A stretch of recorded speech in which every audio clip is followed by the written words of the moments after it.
Alright. Time to start another run through an arena open. I'm really excited that this one is sealed. It's really cool that they're doing a limited one. So the first thing that I need to do is decide which mode I'm gonna play. So the regular version, or default, whatever you want to call it, version is best of one, which means that you just play one game against each opponent and you have to get to 7 wins. That was loud. Without hitting 3 losses. So you can go 7-2, you can go 7-1, you can go 7-0. But if you lose 3 games, you're out and you have to rejoin. The other version is the traditional best of 3. This is what I did last time because I was more familiar with the format and the deck I was playing. In this one, you play best of 3 matches, so you play, you play a best of 3 against each opponent. Whoever wins 2 out of 3 of those games gets a win on the record here. Wow, that is really loud. This one has much higher payouts. As you can see, you can win your gems back even if you don't get to the end of the reward track and qualify for day 2. So if you are interested in trying to get your money back even on a quote-unquote failed attempt where you get to 3 wins, you can do it like this. However, I think I'm going to go ahead and do the best of 1. And the reasoning for that is that I just think it's more forgiving for a limited format to be able to lose 2 games and still be able to get to 7.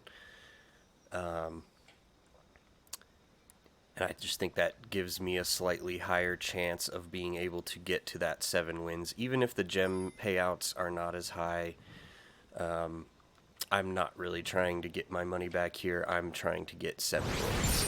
So, if I get money for getting 7 wins, great. If not, I just think that this is the best chance I have to get to 7 wins with a limited deck over which I have basically no control because it's sealed. So I'm going to do best of 1, and I'm also going to pay with gold because you actually get a pretty steep discount if you pay with gold over gems here, because normally what I would say the exchange rate is about here. If you can go to the regular draft thing, you can see that about 10,000 gold is about equal to 1,500 gems. That's pretty consistent across all the events that they run here on Arena. So so this is double plus slightly more of the gold cost of a regular draft, but it's way more than double the gem cost of a regular draft. It's triple, actually. It's triple the cost, and it's just barely over double the cost for gold. So I actually think that you get a pretty steep discount paying with gold for this event. So that's what I'm going to do. Okay, well, here we go. We're going to join and get our card pool, and hopefully we get a bunch of busted rares in the same color. That would be great. Ooh, yay, cool. Alrighty, what are we gonna get? Dun, dun, dun, dun. Oh, sick. Okay, we got a whole bunch of really awesome stuff. Okay, this card is insane. It's basically like a mini Escape to the Wilds. Varagoth can help us get any of our big, huge bombs onto the top of our library. This card is just like the biggest bomb in the whole format. This is fantastic. I love having this. This is just a super, super stupidly good card in Limited. Cyclone Summoner, meh. I don't know. We'll see. We'll see if he makes it in. Sarulf is awesome too. I've had really good luck with him in a bunch of drafts. His effect on the game is actually a lot more than it seems like it would be. So, cool. So let's hope we're definitely going to be playing green, it looks like, and hopefully also black. And if we can just squeeze a couple of these other cards in here in red, and we'll see what kind of mana fixing we have. But this is the card I'm most going to try to play. This is just a game-winning bomb. And then the rest of them are all kind of in the next tier down. Cyclone Summoner, the Berserker, and the Demon are all like the third tier down. The second tier down, I think, of cards I want to play are Showdown and Sarulf. So let's see what the rest of the cards we got are. And we're going to try to design a deck around Coma because that card is just insane. Alright, so we got, what do we got in blue and green? So first of all, we're definitely playing Coma. This is sweet, Morit of the Frost. Let's just put all our lands in here too, because I want to see what lands I've got available here. Alright, not bad, not bad. No green lands, unfortunately. Green dual lands. Dang, our green cards just don't look that good. Blizzard Brawl is good. Guardian Gladewalker is fine. I don't put much credence into these two cards here. Snakeskin Veil is okay.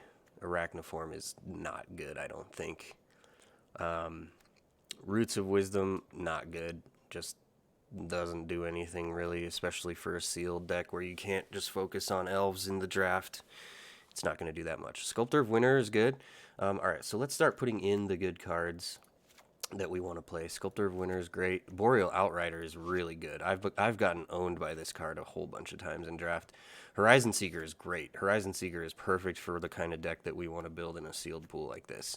It's going to help us fix our mana, and it's just like a decent attacker, blocker, or whatever.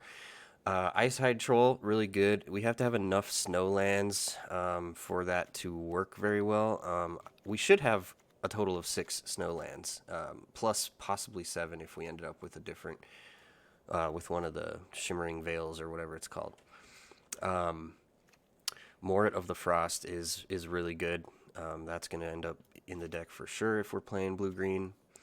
Icehide Troll, yeah, we're going to get that in there. I mean, just if we have 6 snow lands total, being able to get 2 on the battlefield to get this guy indestructible in any given game is not going to be that hard. It's not going to be like super easy, but it shouldn't be that hard. So Elderleaf Mentor, this guy is okay. 4 mana for a 3/2 that makes a 1/1 also. Yeah, not bad. We'll probably play that. I really want to get Sarulf into this deck as well. This card is just really good. So let's see. Okay, so that's like our green base here. Not bad, but it certainly doesn't look like green is going to be our best color. We're basically, I mean, if we didn't have Coma and Sarulf in green, I probably would not think about playing green in this pool. But we have to for Coma for sure. Alright, so let's check out our white because we want to try to get a Showdown of the Scalds in here. I think that's like our second best card in the pool. The problem is that white in this set is extremely aggressive. It just wants to be aggressive and curve out and get flyers and evasive threats and overwhelm you with numbers and that kind of stuff. So with a deck that is built around like Coma-ish style of deck, that's not really going to be that's not a strategy that meshes with Coma. So, but let's see what we got and see. So Usher of the Fallen, really good aggressive one drop. It's a 2-power one drop that can make use of itself later into the game when it may not be super relevant later. So that's a great card. Giant Ox, bleh.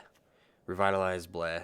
Rune of Sustenance. I like all these runes. They're okay. They're not like super awesome, but they do draw you a card when they enter, so they kind of mitigate their own downside of losing 2 cards when your creature dies that it's attached to or your whatever. Spectral Steel is really good. I've gotten beaten by this card several times. Just being able to get back their Raven's Wings or whatever that I destroyed earlier. Gold Mod Champion, a really good aggressive 3-drop. It's like, if you remember like Territorial Hammer Skull from Ixalan, this card is a lot like that. It has a very similar effect on the game. This is a really insane combat trick. +1/+1 and double strike is really good, and being able to foretell it is awesome. So that's a nice card. Starnheim Courser, a Windrake basically with upside, so that's usually a playable card in Limited for sure. Axeguard Braggart, I've tried to play this guy in a couple draft decks, and he just isn't that good. It doesn't seem like a 3/3 for 4 mana is not good. A 4/4 for 4 mana is fine, but the fact that you have to do all that work and put him at danger in combat just to get him up to a 4/4 and pay extra mana for it, I don't know. It just hasn't worked out for me the few times I've played him. Stalwart Valkyrie is really good. Being able to cast this for 2 mana as a 3-power flyer is significant. Warhorn Blast, this is a card that goes into the white aggressive decks only. It basically is unplayable outside of the white aggressive decks. So I just don't think we're going to end up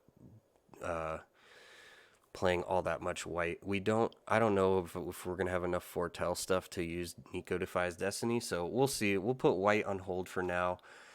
I really want to get Showdown of the Scalds into the deck, so let's check out our red and see what we have in the red color that might justify us doing this. So, okay, 2 Frostbites. That's a good sign already.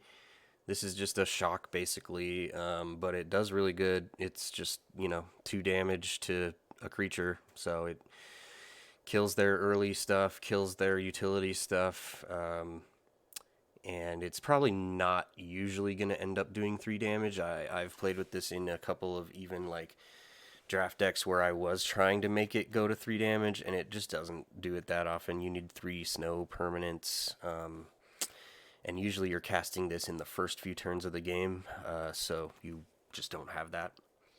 But it's still a good card.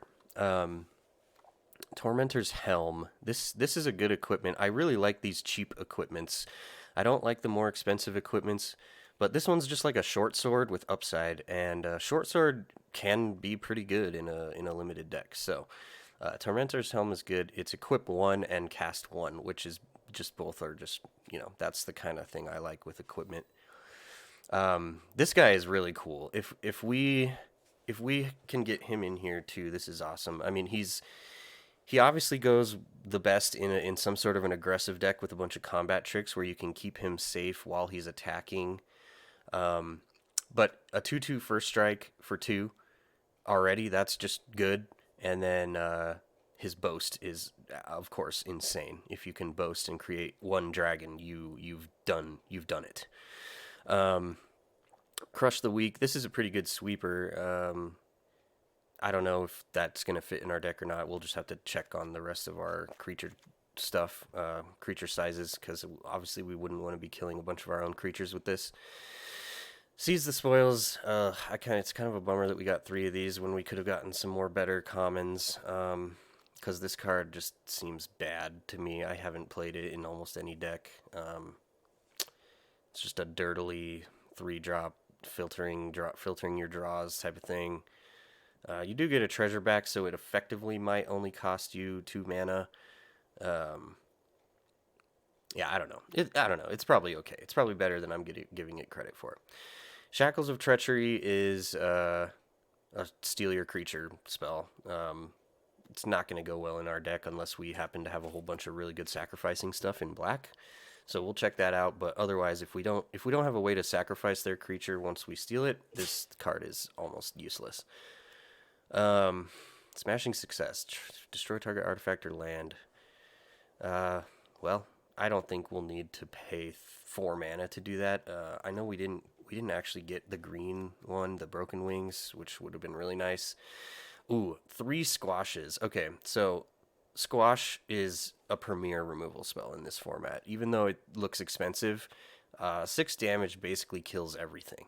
So I'm going to play all 3 of these. And even if I don't have any giants, I do have a shapeshifter, another shapeshifter, and I haven't checked out our blue yet. We're definitely going to check out our blue, so we might have some more shapeshifters in there. So, all right, so we do have some red to play. We got some Frostbites, we got some Squashes, we got this Dragonkin Berserker we're definitely playing if we're playing red. These Cinderheart Giants are nah, I don't know. I don't think they're that good. They're really expensive. They have a huge effect on the game once you play them down, but for 7 mana, I mean, that's just like... If you're having to cast 7 mana cards in a limited format, they better like nearly win you the game or, be incredibly powerful. And this is, I don't think, quite up to par.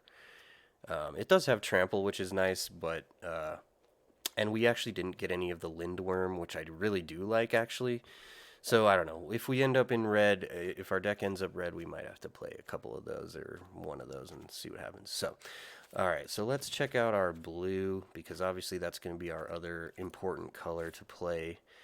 And right away, it already looks like we have some really sweet stuff. So Avalanche Color is just insane. He's a really like if you listen to Limited Resources at all, you know the term that they use. Mythic Uncommon. This is like the Mythic Uncommon. This thing is insanely good. Depart the Realm, just a perfectly serviceable bounce spell. Disdainful Stroke is really good. I think actually just in sealed it's really good because people are always going to be playing their hugest bombs. So Disdainful Stroke can be really powerful in sealed, I think. Carfell Harbinger, I don't really like this card. It's a defensive 2-drop that kind of sort of helps you ramp mana, but it can only be an instant or sorcery or being a foretold spell. And doing the foretelling, not actually casting it after it's been foretold. You can only use this mana to foretell the card, not to cast it later. Pilfering Hawk is fine. Serviceable 2-drop in a snow-ish deck that can help you kind of push through some dead spots in your library. I like this guy, Draugr Thought Thief. When you read him, you always think like, oh, cool, I can mess with my opponent's library. But actually, what you really want to do with this card is scry your own library or surveil your own library.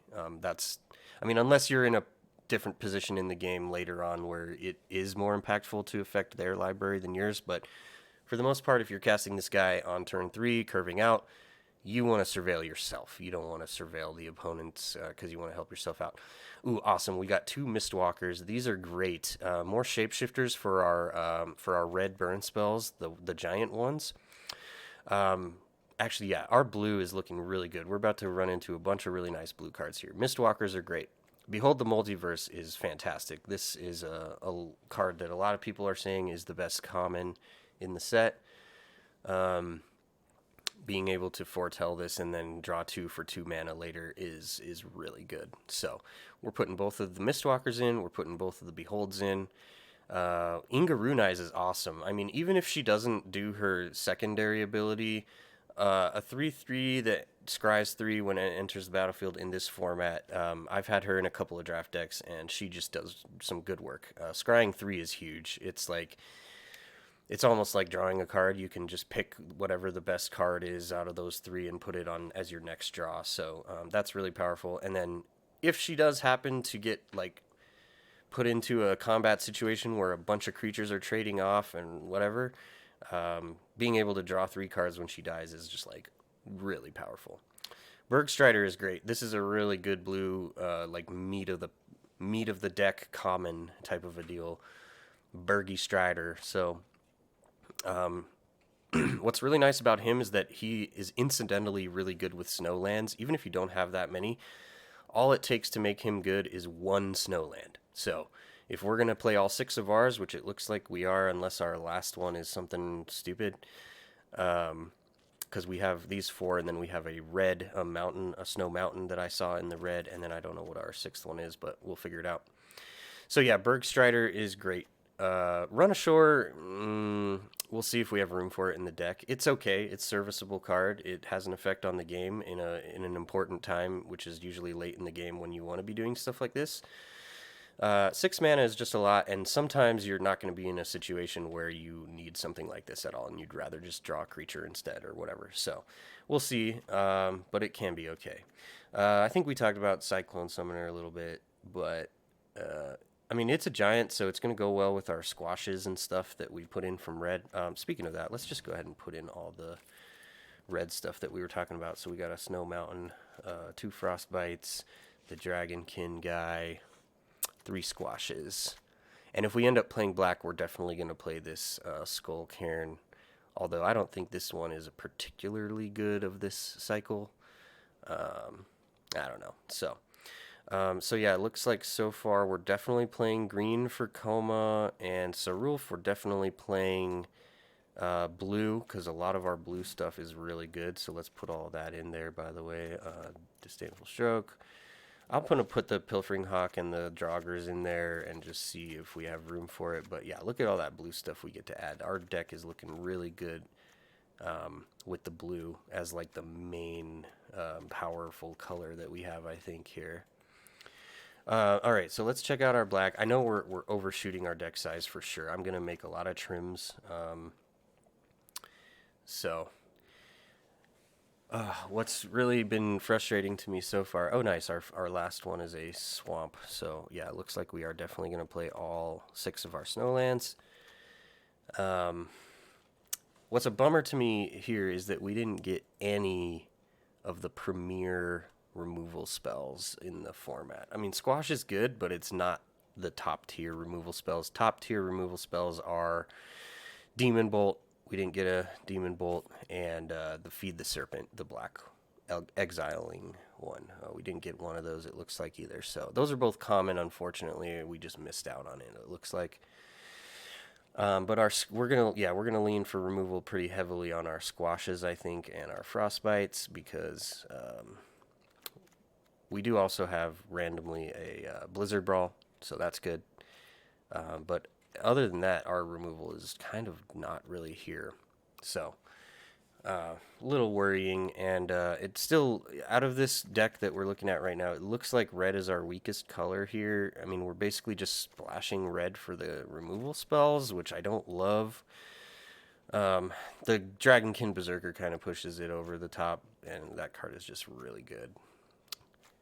So I hope we get to use it effectively. It could be just dead sometimes because it's a 2/2, and you know, if they have a Bergstrider sitting over there, I mean, unless we just want to trade him for a dragon, which we might at some point when we have 5 mana. He just seems good. I want to play him. So our black doesn't really look that great. Village Rites is okay, but not 3 of them, and I don't know, it's sealed, so we don't really have much ways to pump this, so this guy is always, usually for me, just a 2/2 for 2. Meh. Drauggr's Helm is good. It's one of those living equipments that you can pay the extra on it and get the zombie, but it's not super impactful, and the top end of our curve is already pretty full, because you really end up wanting to cast this when you have 5 mana and not just 2. Equip 4 is so rough. That's just, to move your equipment for 4 mana to a different creature, it just seems like, oh, that's a lot. Elderfang Disciple I do like. It's a really nice little 2-drop that it's just like a burglar rat. Make makes them discard a card. Excuse me. So, but I don't know if we're gonna have room for this, and I don't even know if we're gonna have room for much black at all here. So, uh, Raise the Draugr is good, actually. I think in sealed, being able to get back like your coma if they actually kill it somehow. Well, not if they exile it, which is usually the only way to get rid of coma. But Wither Crown is, it's actually not as good as it looks. They can just keep paying the 1 life and letting their really important creature live. So not that good. Grim Draugr is okay. Just a aggressive black snow guy. Varagoth is sweet. I mean, if we can get him in here and be able to boast him once so that we can put Coma to the top of our library if we are in that kind of a situation, that's great. Yeah, so he's good. He's the reason we would want to play black. Him and Sarulf if we did. Hailstorm Valkyrie. I've tried this card in a couple of decks, even some with like dedicated snow themes, and it just doesn't seem that good. It's 4 mana for a 2/2 flyer, and then if you can activate it, it becomes useful, but you still have to pay 2 mana each time you want it to be useful. So, I don't know. I do like this Jarl of the Forsaken, and actually, it seems really good with our Frostbites. We can kill bigger creatures with our little 2 damage if we followed up with the Jarl. I like this guy a lot. He's done some good work in a lot of my draft decks. People usually don't see him coming, I think. I mean, I don't know. We'll see what the competition seems like today, but he takes a lot of people by surprise, even though, he's like the only flash creature in the format. So, well, not really, but one of the ones you see the most. Skull Raid is good, although if black is like our 3rd color or whatever, we're probably not playing it, or 4th color maybe. It's good, but it would go in a deck that was maining black as a color, and I think we're just splashing it. So, that said, I do want to get the Varagoth and the... well, we'll wait on the Jarls because I really don't want to screw up our mana that bad. I mean, we want to be a base blue-green deck for this. Splashing 2 different colors is not super hard. With all the dual lands that we have. So actually, and it's good that we have all these red dual lands. Although the white, oh man, gosh, I really don't want to play 5 color pile, but I feel like this set just kind of pushes us in that direction, just in general with the snow lands and the just power level of certain cards. So let's see, what have we not? We've not checked out our colorless cards, really. Raven Wings, I think, is good. It's a way to push that last bit of damage in. There's a lot of decks that will just overwhelm you with flyers, and being able to put like a Raven Wings on your Bergstrider or something like that to put it as a 5/4 into the air, that stops a lot of the of the little Valkyrie decks or whatever you want to call them. Raiders Carve, I don't think is good. I think it's a middle of the road playable, possibly in a deck that really needs something to do. So I think we're not short on things to do. We have plenty of cards here. So Runed Crown is cool. We need some runes for it to work, but it is good if you can get a rune or 2 attached to it. It's really good. But I don't think we're playing a white rune. That was the only rune I saw that we had. We're not playing a white rune just so we can use this crown. So Scorn Effigy is pointless.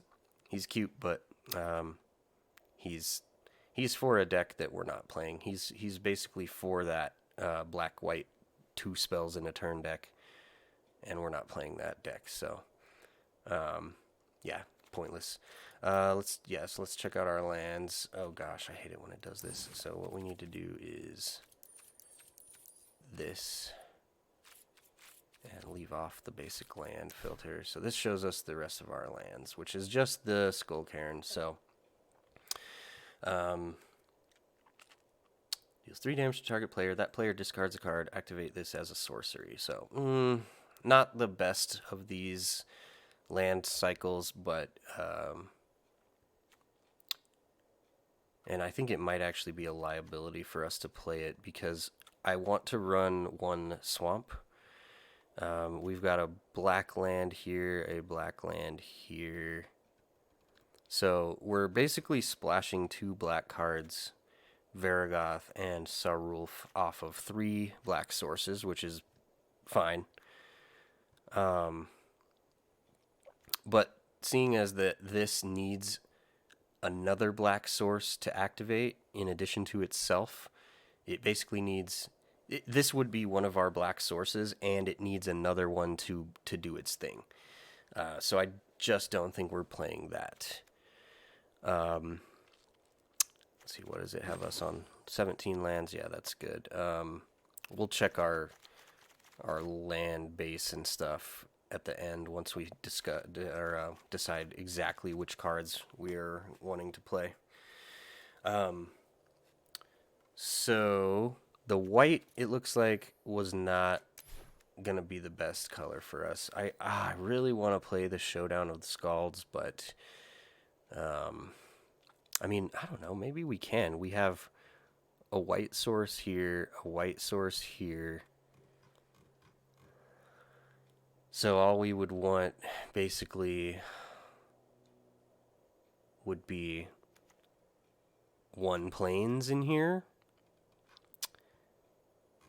Yeah, that just that turns us into a 5-color deck. And we just really don't even have any fixing. I mean, our only fixing is the Horizon Seeker. So I guess Sculptor can sort of be fixing, but it's not really.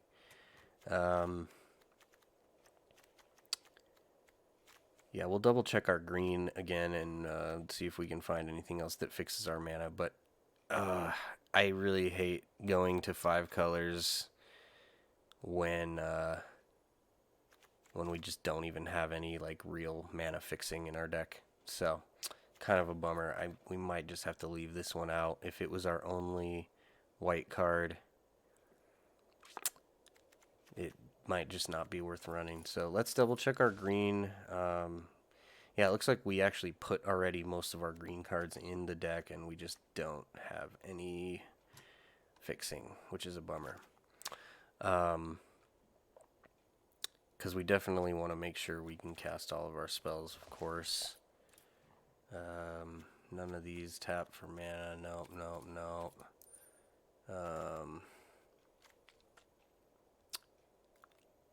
Yeah, that he's cool, but not really for us. Double check our red.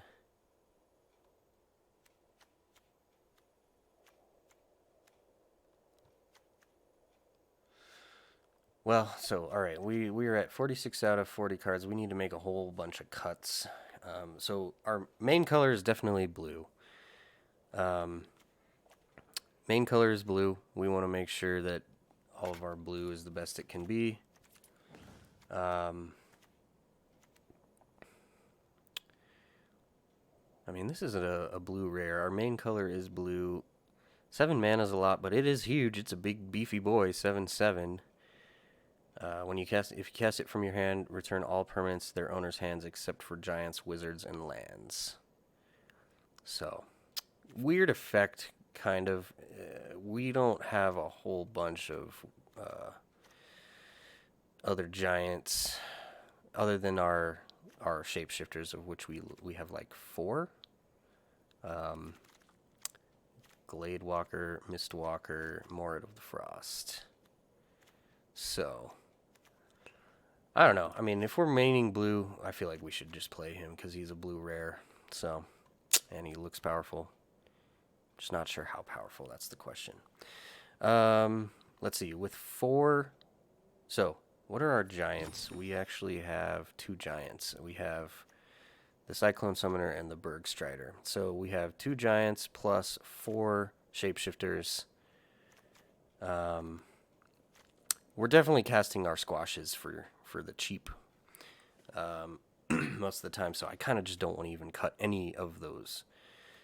Elderleaf Mentor, he's not really contributing to our deck plan, so he can get out of here. We do have to, oh, we have a ton of creatures, so I was going to say we have to be careful about the amount of creatures we have. We don't want to go too low. Low creature count decks in this format kind of just tend to get run over, it seems like, by decks that just pump out Bergstriders and stuff like that. So, Blizzard Brawl is good if we have our snow stuff out, which we have, because it counts permanents. So it'll count our snow lands, and it'll count some of our snow creatures that we have if we ever get those guys out, which we have a few of, like 5. So sweet, or 6. So yeah, Blizzard Brawl is going to be good. I don't want to cut any of those 2-drops. They all look almost important to me. Maybe Depart the Realm is the least important of these. Let's leave it there for now and check out our 3s. So, most important 3s are going to be probably Icehide Troll, Horizon Seeker, Boreal Outrider, the Mistwalkers. The Draugrs are not super important. They're okay. They're good. They have a, they're a good playable common for the deck. They just don't really have a huge impact, where Mistwalker, Vargoth, all of these other cards have a huge impact on the game. So I think I'm going to cut these Draugrs. So we have 4 more cuts to make. I don't want to cut either of these Beholds. I don't want to cut Inga. I don't want to cut the Bergstrider. I don't want to cut any of this other stuff up here. I think our top end is really good. Maybe we could cut 1 squash. I mean, 3 is a lot.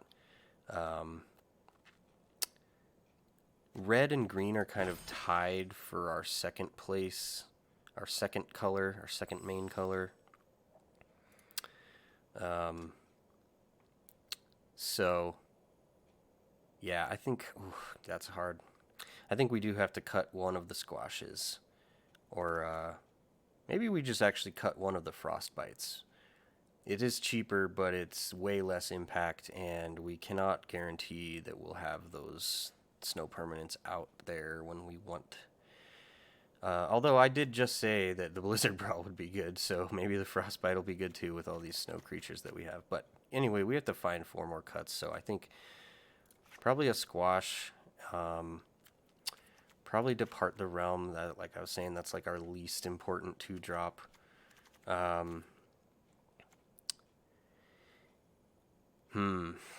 Now I'm thinking maybe we just cut the black altogether.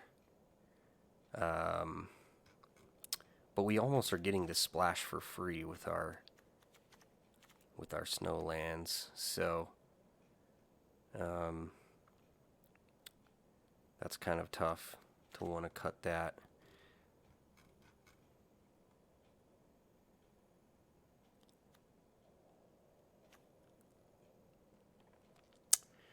We do need to find 2 more cuts. All right, I think I'm going to cut a Frostbite.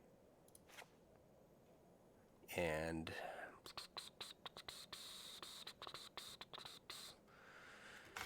maybe I'll cut a Behold, although that seems like a bad idea in a deck like this. We'll definitely want to be drawing cards to make our land drops.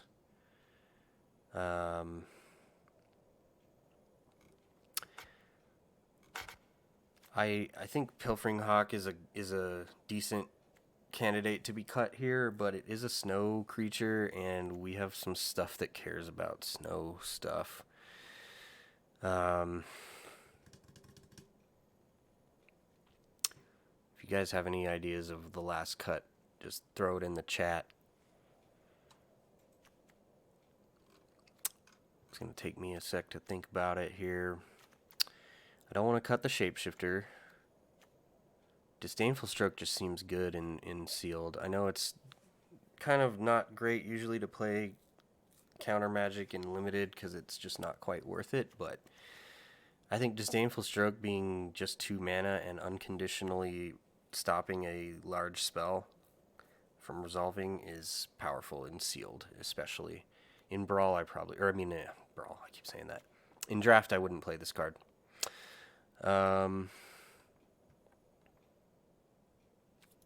Curve looks pretty good. 17 creatures is good. All of our 5 drops are good. I didn't want to cut that third squash. But, you know, deck's got a deck. Maybe we just splash Sarulf in black.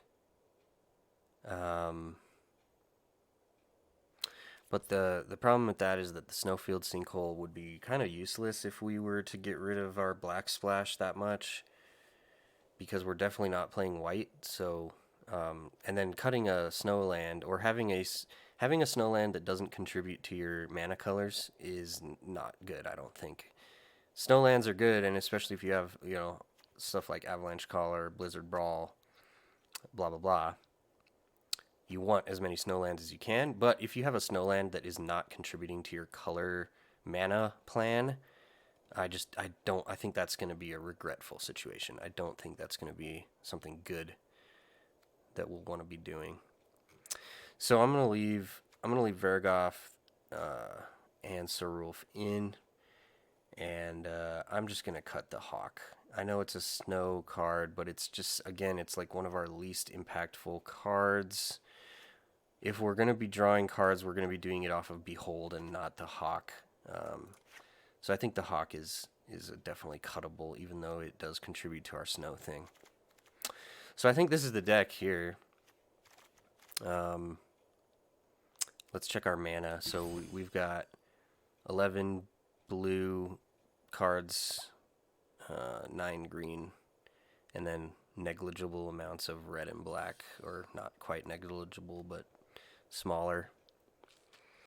So we should have the most of blue sources. So we've got 4 islands, 5, 6 sources of blue, 6 sources of green. I think that's fine because those are our 2 highest card counts. Red sources, we're basically just splashing red and black in a blue-green deck, it looks like. So red is a bit more than a splash, but it's all powerful enough that I think it's worth going. 1, 2, 3, 4 sources of red mana, and then 1, 2, 3 sources of black mana. That actually seems right. That all seems pretty darn good to me. So I think we're just going to run it like this. It's a little rough on mana. If we lose, I mean, we're definitely perfectly fine on power level for our deck cards in the deck. The biggest problem I'm having with this deck right now is just mana. So we'll see how that works. Hopefully we get basically lucky. But yeah, we're doing a 4-color pile. Awesome classic sealed deck here. All right, game number 1. Let's go.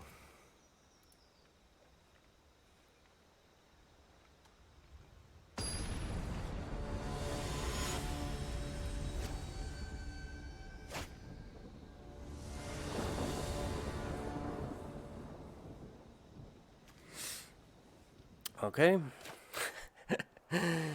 Well, we got our main mana colors, but we got a bunch of our splash cards. This is not a great hand. I think we have to mulligan this. Okay. This is better. Still missing the green land, but hopefully we can draw into that. And Inga and Mistwalker will help us get there. So we'll keep this, and we'll put probably Varagoth on the bottom. We're very unlikely to draw black mana for him. And we really hopefully just want to get the green stuff going on here, so let's hope we draw some good lands.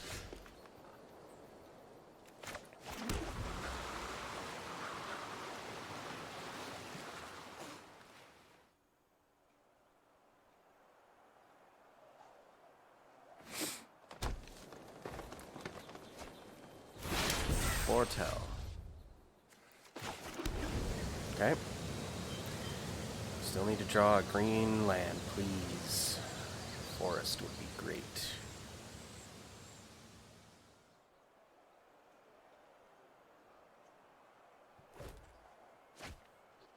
Another Foretell.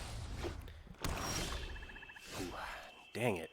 No land draws. That's just lovely. Okay.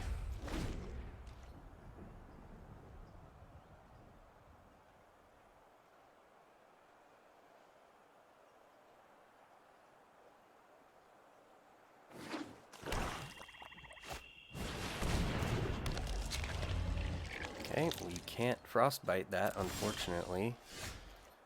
Blue land is fine. We'll take it.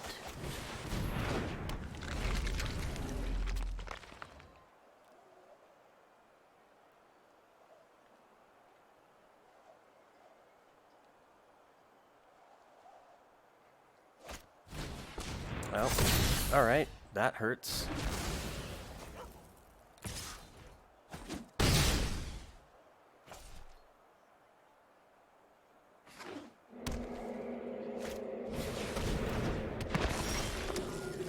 Nothing in their graveyard. Oh, thank God we got our forest. Okay.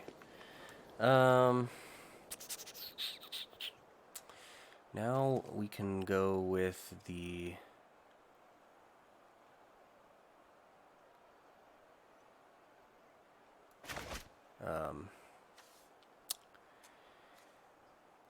one of these two guys. I don't want to cast Inga here. I want to actually cast one of these and leave up the Frostbite. So let's go with Horizon Seeker, leaving up the Frostbite, and then it can either trade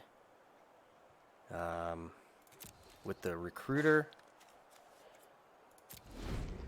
or we can get a combo kill with the Glade Warden. That doesn't seem like a great plan. I don't like 2-for-1ing myself, but they're already getting lower on cards, so maybe we can outgrind them.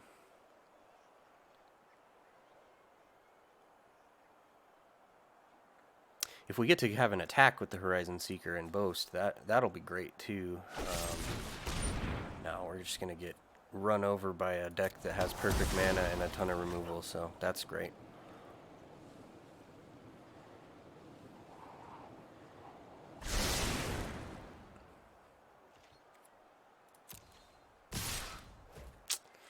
Yep. Take 7.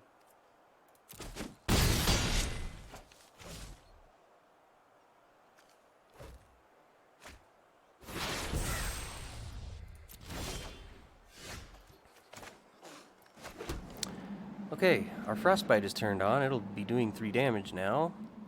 Alright, let's do backup plan. Boreal Outrider.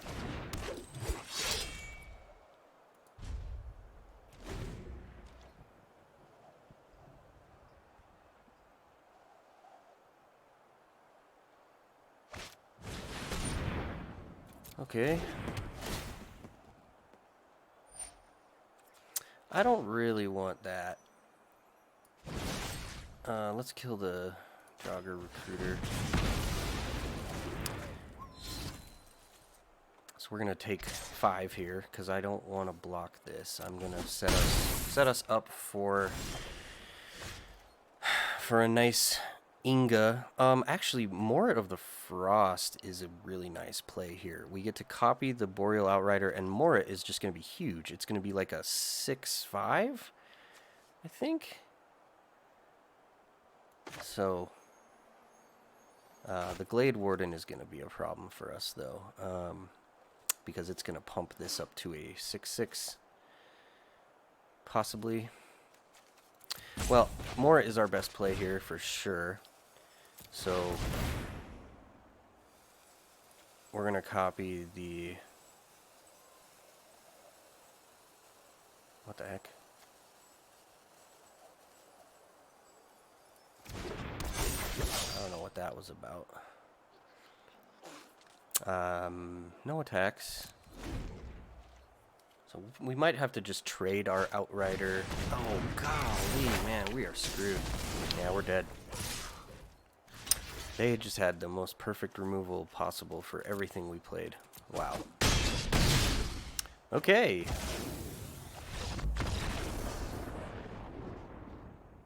I thought we were doing pretty good there at the end. We were climbing back onto the horse, but not so. The binding the old gods. All right. Let's shake that one off. Let's jump right back in here. Maybe we can get a decent hand and not play against a deck that has perfect removal on every turn.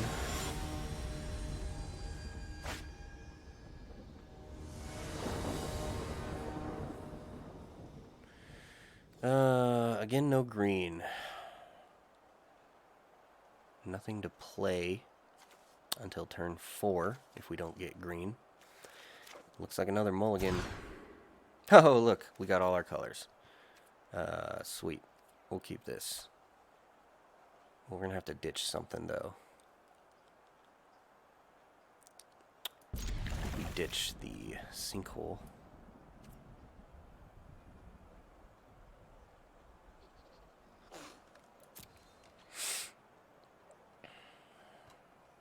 It's a good hand. I don't think I'm playing this turn 2. Unless they look really slow. Oh, that was a nice draw. Let's leave that.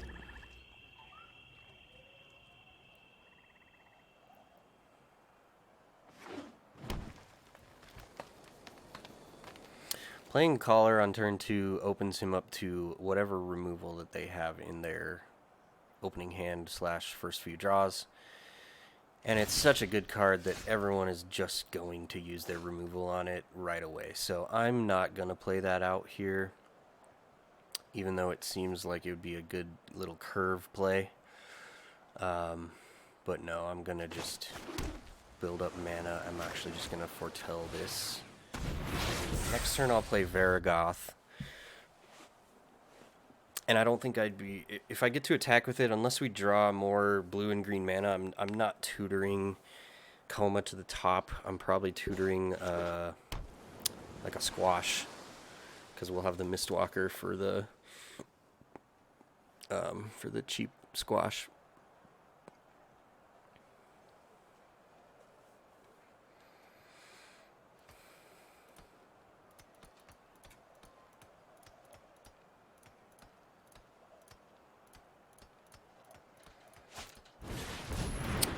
Oh, that's a good card.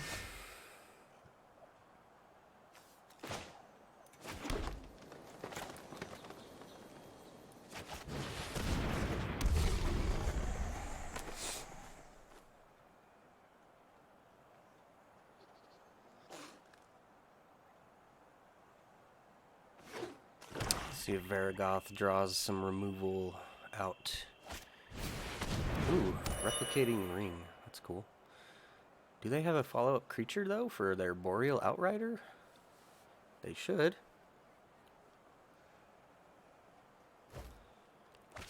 Be nice to pick up, like, a Frostbite here. I don't like this sitting out there. This thing can snowball a game pretty fast against me. If they start playing creatures, that is. Alright, well... We do have a nice play here with the Avalanche Caller. Actually, no, we don't. We need 5 mana for that, because we need to play him, activate him, and have a land untapped to be activated. So, I guess we'll play out the Mistwalker. Oh well, maybe we boast with Varragoth and then Behold. I think that's a good plan. And then what would we be getting with Varragoth?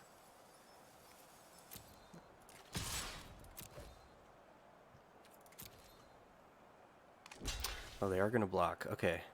That's fine. We're still going to boast.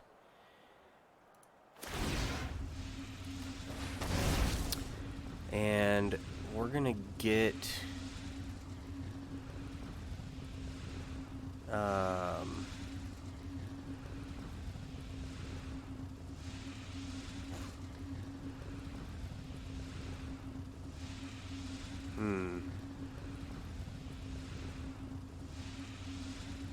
we have a lot of choices. I kind of want to get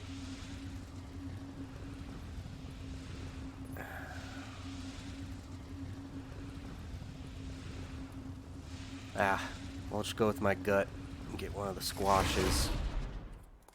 And then we get to trade with that, so that's great. And then we'll instant behold at our end step. I hope we can kill them before this thing goes off and gives them a bazillion mana.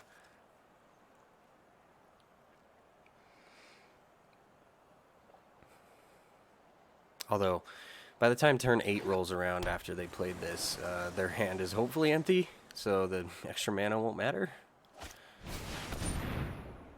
Whew! Now I'm glad we got our squash.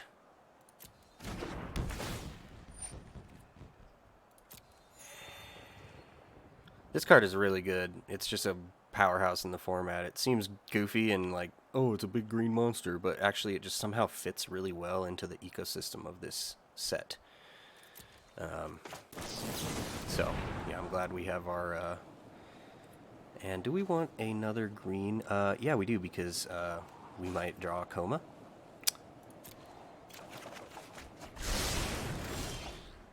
Ooh, an Ice-Hide Troll is great. Okay, so first we need to play out the Mistwalker. And then we will squash that worm.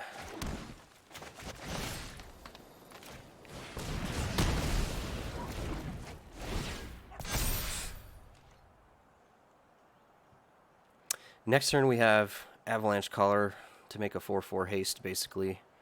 Or we can just go buildy, slowy with Ice-Hide Troll. I like the Avalanche Caller next. Actually, what I really like is drawing Coma. Oh, dang it. No, not gonna happen. But this is fine. Tap land is okay. Rootless U. 5/4. When it dies, search up a Lindworm, basically. Okay.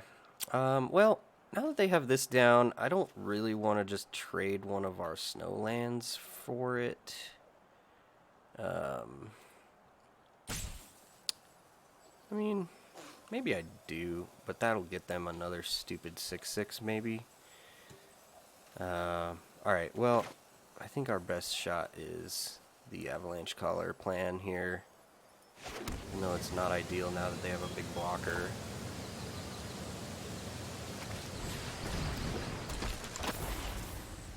We're going to make our mountain into a...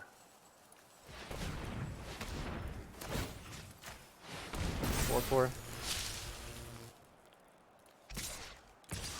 We'll swing on in, see if they trade. Yep. So they'll go and grab, hopefully nothing crazy. Another Lindworm. Alright. Better than a Coma or something.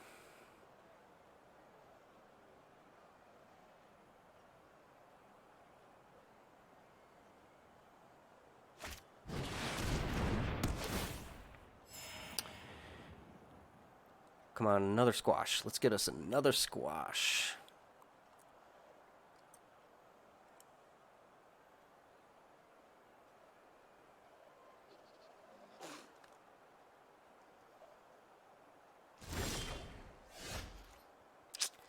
No, not exactly what I was thinking.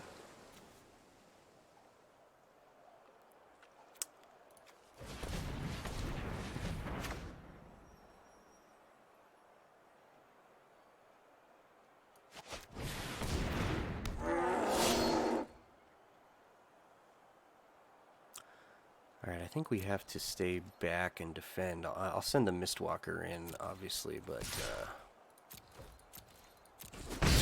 we're on defense. I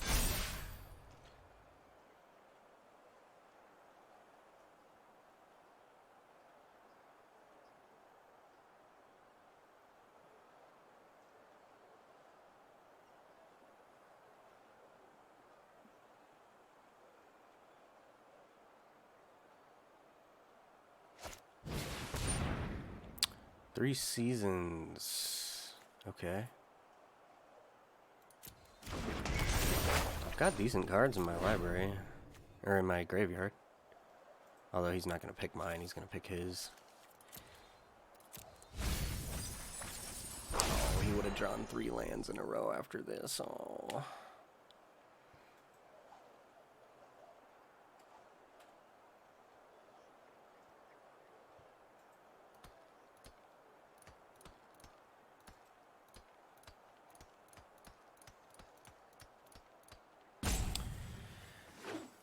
What do you got, buddy? Okay, nothing, I guess. Ooh, Cyclone Summoner is pretty sweet.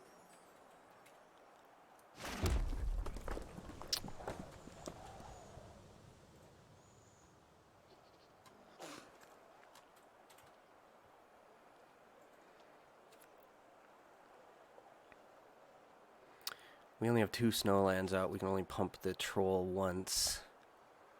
I think we're just hanging back again and pump the Mistwalker on attacks a couple of times.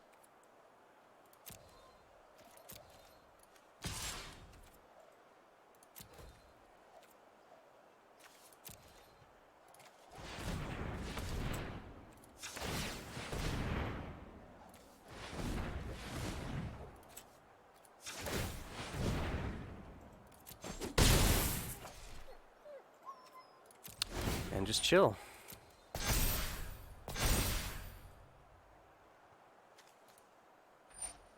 Ooh, he's going to get back the Boreal Outrider and a Swamp. I don't like that Boreal Outrider being there.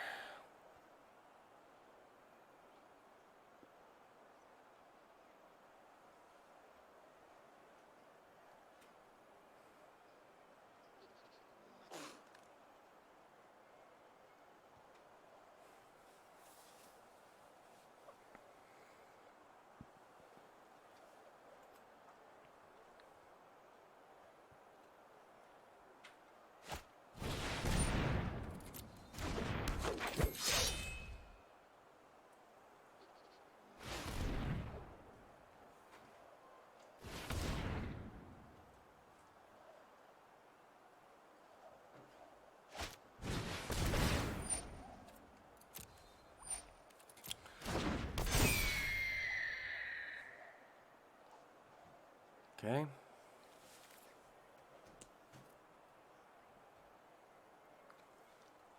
I don't think I get to play Cyclone Summoner on the next turn because I don't want to bounce their 3 seasons.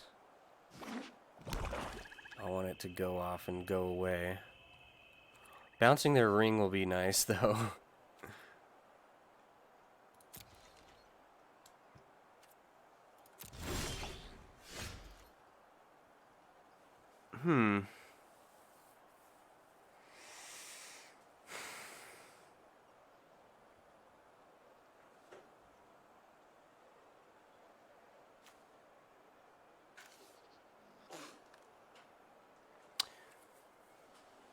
I don't like it. I don't like this. Okay, so what I really want to do here is wait till I can cast Cyclone Summoner, which I don't want to now because I don't want them to do 3 seasons again.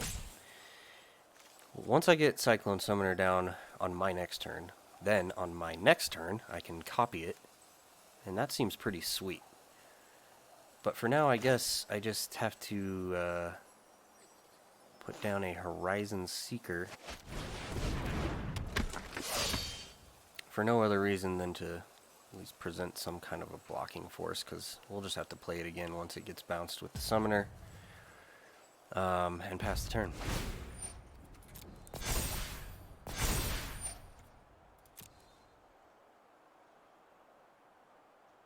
Is he going to do mine? Or is he going to put a land in my deck? It's actually kind of a funny idea.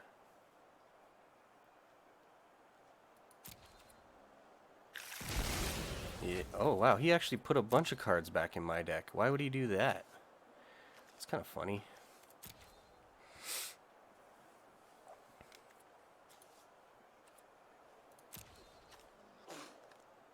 Oh, he does have to do each graveyard. Okay, I misunderstood that. Yeah, so he had to pick 3 of my cards. Yep, swing with the Raven. Sure. No blocks.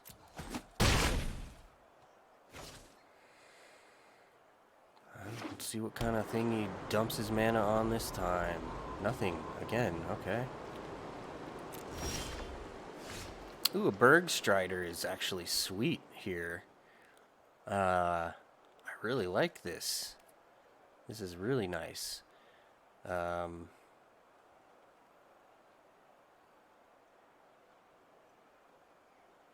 We do have to use one of our snow mana. So our troll will be vulnerable. That's probably okay though, because tapping their worm down enables me to get a real nice little attack in. And even maybe boast with this guy.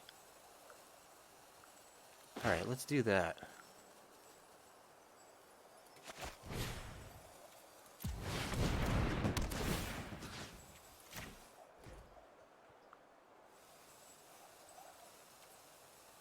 I just wish we had that 1 extra mana.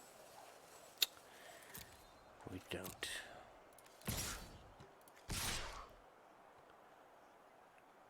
I mean, I'm not blocking with that, so...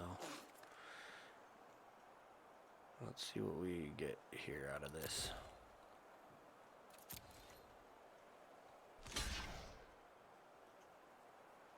Okay. They're gonna trade the Boreal Outrider. Well, hopefully. We'll see if they have a trick. Yeah, let's... Oh, no trick. Alright. So we'll boast. And we'll get, yeah, we'll just grab a snow.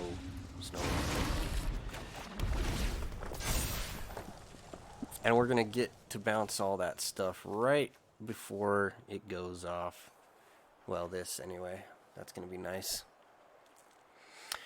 So from our side, what will get bounced is the Caller and the Seeker. No problem, really. I mean, we get to keep our Bergstrider, we get to keep our Mistwalker, and we're going to end up with a 7/7 on the battlefield. And then next turn after that, we're going to have a real nice turn if everything works out like I want it to. So,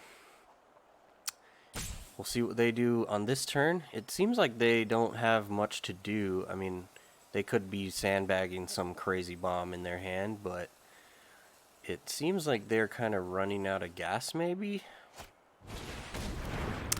Okay, that's cool. Masked Vandal didn't get to do anything. Unfortunately, it's not going to get bounced with the Cyclone Summoner.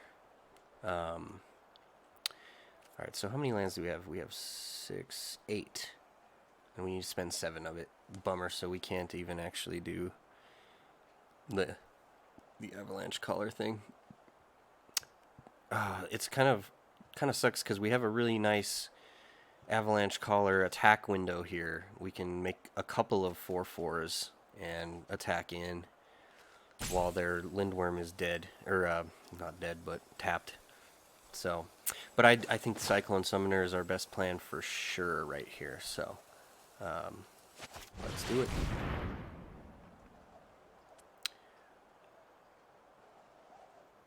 They could be hanging on to counter magic.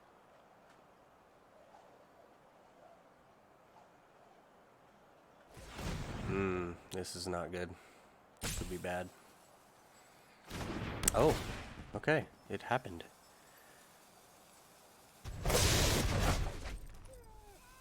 Sweet.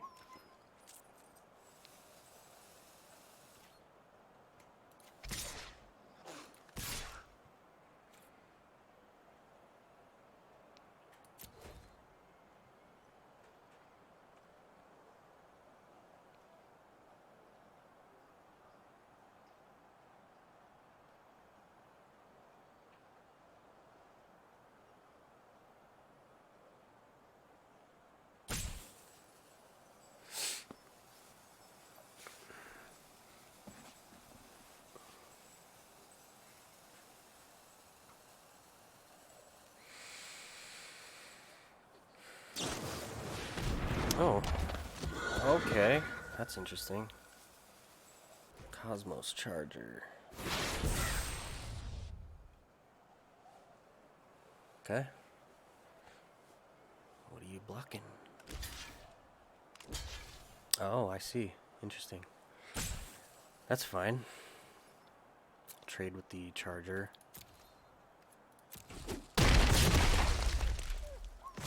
Okay. Next turn we'll moor it. And we'll have a Disdainful Stroke up, I believe. That'll be nice. Get the Lindworm on the way back down, maybe, if he decides to do something else.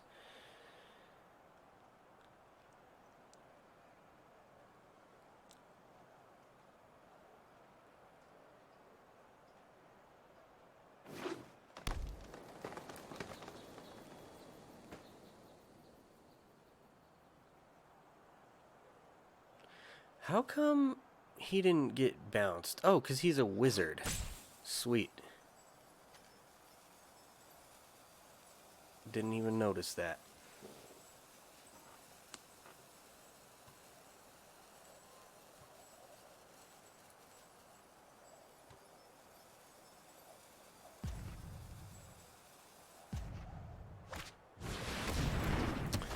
Bummer. I was hoping he would not play the Lindworm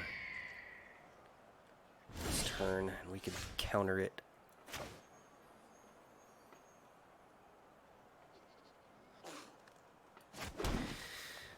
Alright, Morid is going to be a sweet play here. Are we going to have mana to do Avalanche Caller at the same time? I think so. Yeah.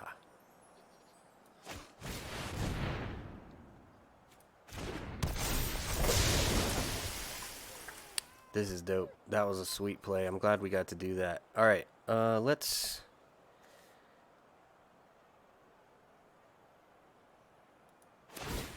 do this. Oh, actually, no, I can't do this because I do want to counter that Lindworm on its way back down. So, unfortunately, we can't really just go all out here. But we can't even pump this. We used all our blue, so whoops.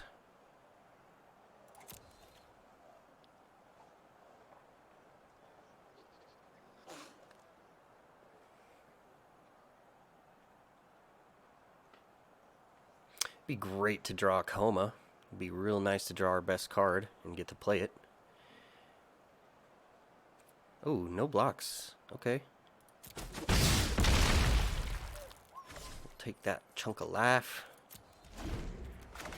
Leaving up this. So when they throw the Lindworm back down, or something else crazy, who knows?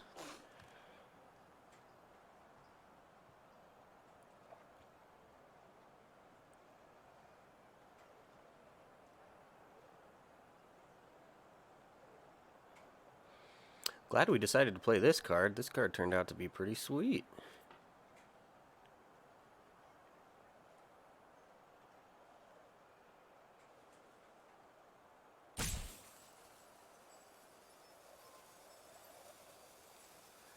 This is kind of what I figured this sealed would be, is just a bunch of people playing snow piles. That's kind of what I'm doing. That's kind of what this guy's doing. Yeah, pretty funny. That's just kind of the best strategy in a sealed pool in this set. Just 4-color snow piles. So now, why can't I Disdainful Stroke this? Oh, because I don't have blue. Of course. Dang. That was an oversight. Well, good thing I still have a bazillion power on the board. A 9/9 is no joke. Cool.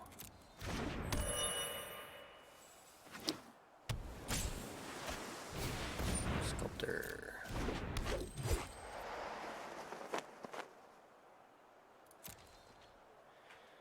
Alright. Ooh, that's really nice draw. Really nice draw right there. Yeah, that's a beating.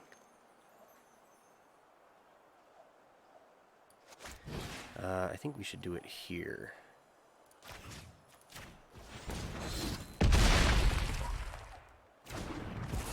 Sick.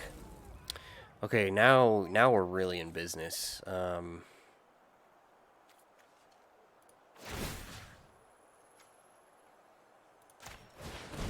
do not want to use my other island.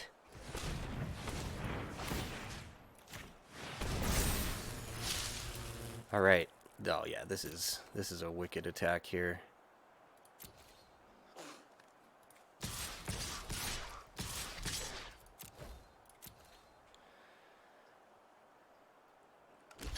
We finally turned the corner on this one.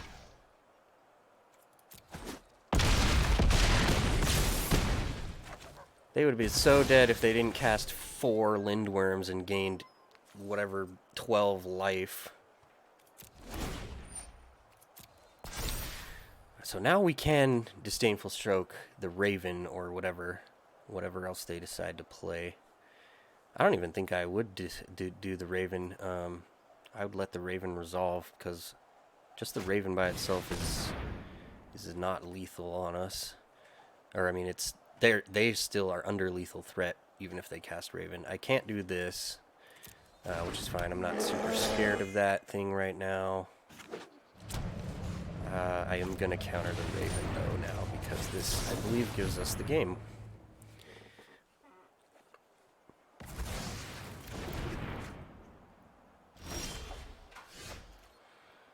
Yeah, so start doing this.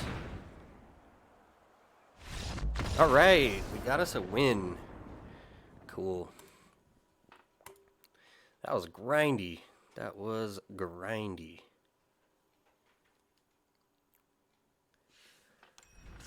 We're not getting shut out, at least.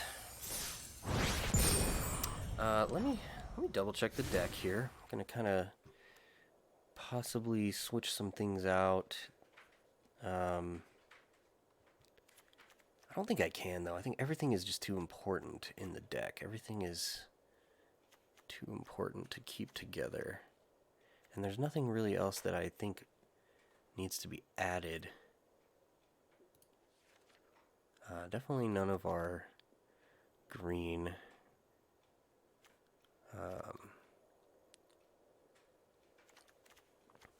I do kind of feel like we're low on removal, maybe.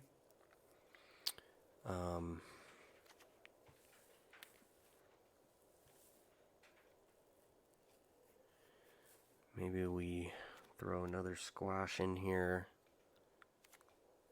and dump the Sculptor of Winter. I'm not sure that card is actually gonna help us that much.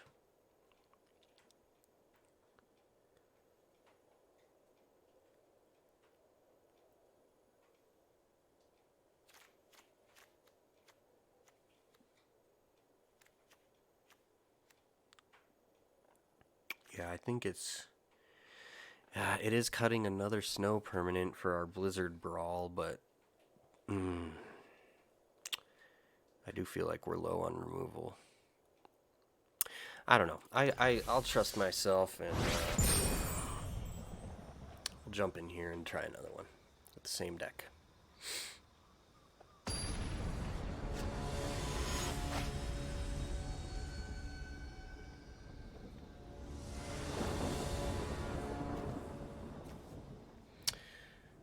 Too bad we don't have red to get this guy rolling early, but he's not really an early play anyway.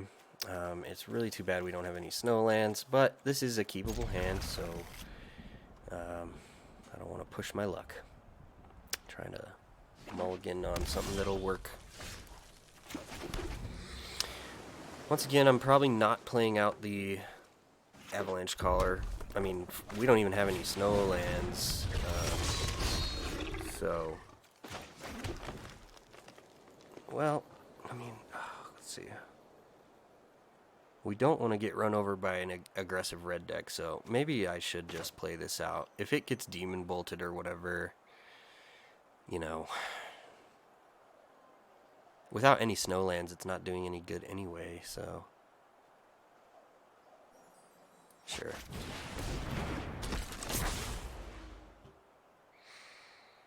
It'd be nice to play with our Coma, you know, like our best card that we haven't seen yet.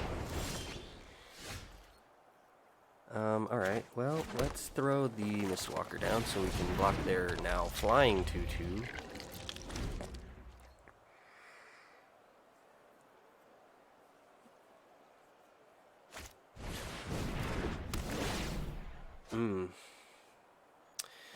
I don't like that. Ooh, and I don't like that they got their other color either. That sucks. So let's go Sculptor and Foretell the Behold. Just really want to get some Snowlands because we got two cards that really want them. A red land would be great also.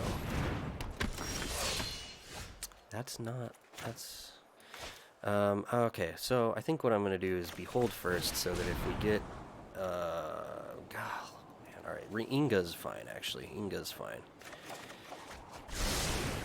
We'll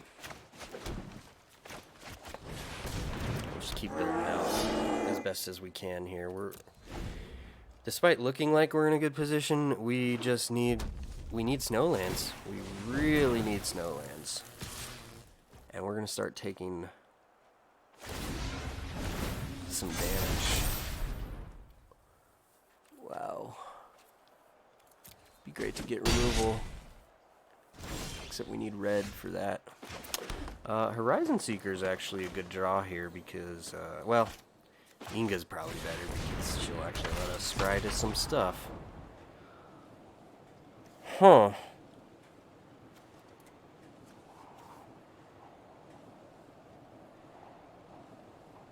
Huh. How many lands do we have? We have 6. This is a 7 mana card. I think we want to draw our land ahead of that. Oh, I just don't even know if Coma actually saves us here. Oh, this is so unfortunate. We're going to start taking hard knocks in the air. This guy's going to start knocking us to... I guess we're not taking, like... We're taking 5 in the air, and we can chump it maybe once. And we could even chump and trade if we... Yeah, okay, I mean, this is our best card. We can't just not take it. We do have to draw the land first.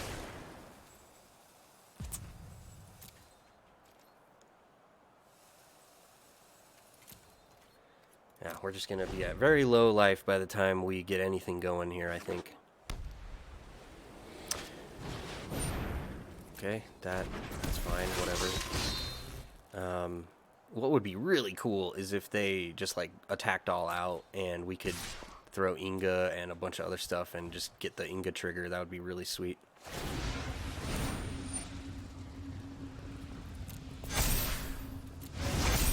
So next turn after we draw the land, we'll stay back again. We'll leave up enough mana to pump the Mistwalker so that we can trade with that flying dude, that stupid guy. Although then they're just going to throw the wings on this. We really just need to get the Coma out and start using it.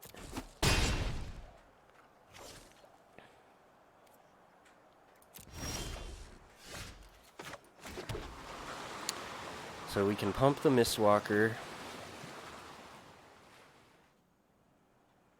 And that's it. We can't really do anything else, can we? Yep. Yep, that's it. We're on standby here.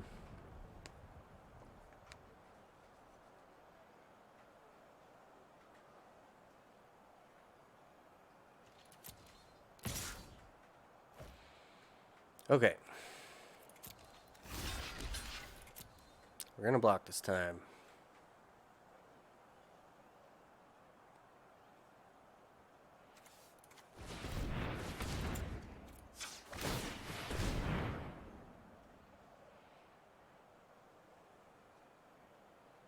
They're not gonna boast?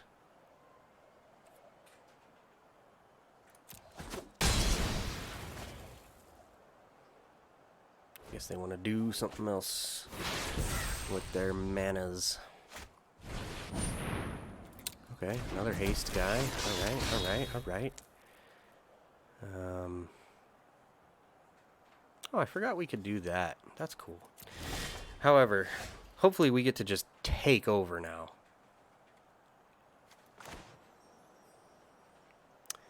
Yeah, this is going to be great.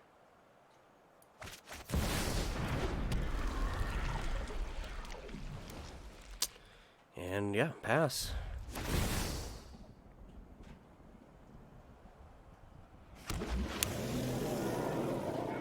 There are some cards in white that they could use to shut down Coma.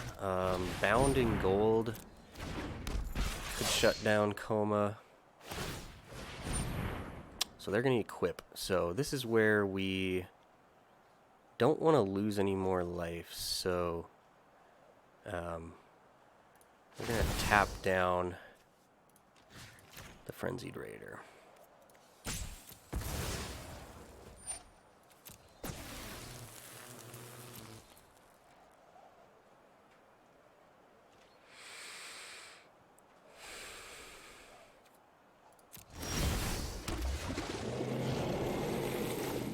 Man, where's all of our snowlands?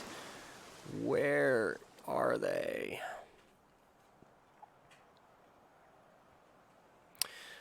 Okay, we might have a chance to go on the offensive here. I don't love that, though. I really don't love that. So they got a 4-drop, 2 3-drops, and a 2-drop, and a 2-drop, and a 2-drop. So Sarulf, if we can find black, Sarulf is actually going to be really nice here. But not for a while.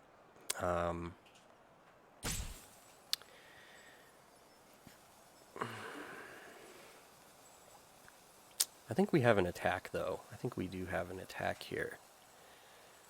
So I'm going to go... Actually, yeah, I'm just going to send Coma.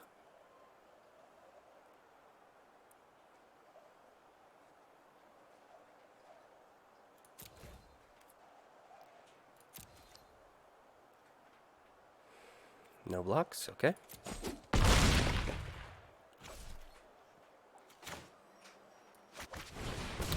Drop a Horizon Seeker.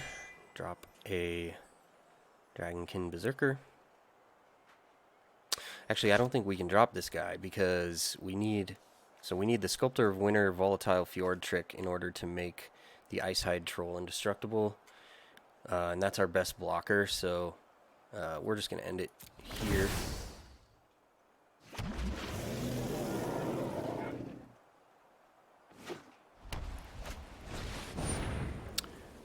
Oh. Okay. That's a bomb.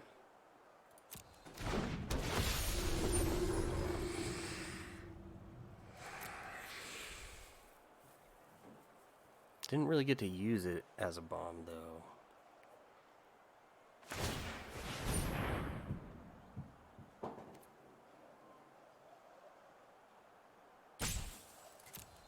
Okay. Sure. Stop before combat.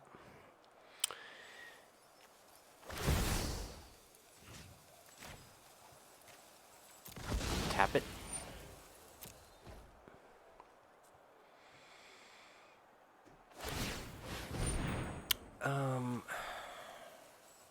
Okay. I don't know why they get to do that again. I thought we were going to combat. Sure. Okay. Yeah, I guess I'll have to tap that too.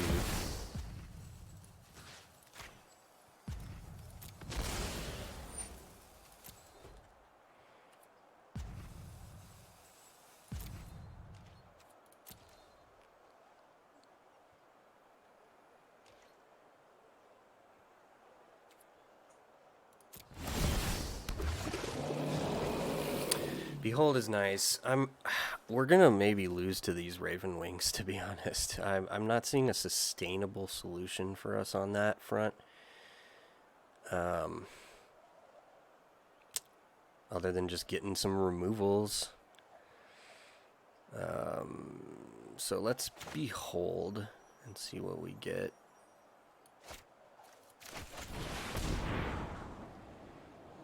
Ooh. Well, we definitely want the Mistwalker and the Morit, don't we?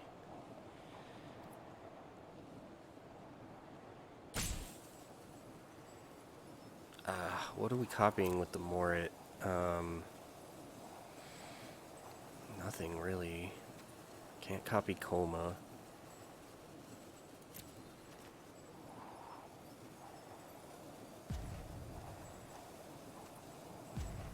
I want to search for removal. I'm sorry, Morit. Oh, that's handy though. That's pretty handy. So let's throw Mistwalker down.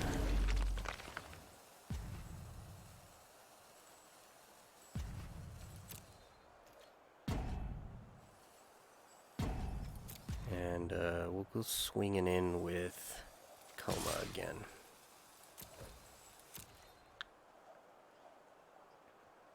No blocks. Sweet.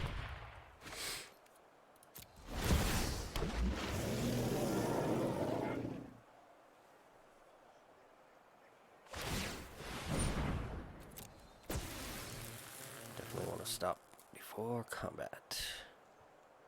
So we're gonna tap this guy. Oh, we can sack the... That's pretty cool. We can sack the Mistwalker to Coma because it's a serpent. Okay.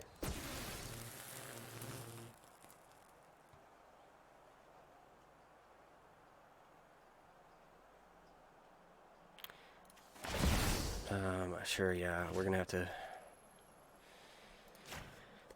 tap this guy down. I really want to kill some of their stuff. Alright, go ahead. Yeah, go right ahead.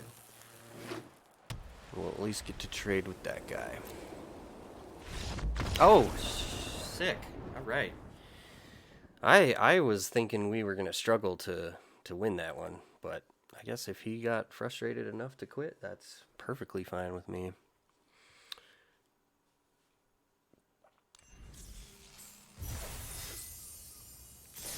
Okay, 2-1. We're ahead of the game.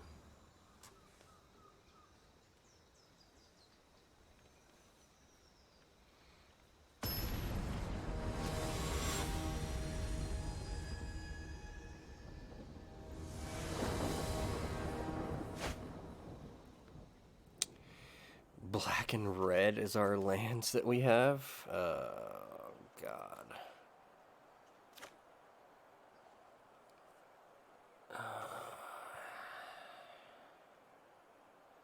This is not keepable. Sure. This guy is just making it into every opening hand we have. Tuck that.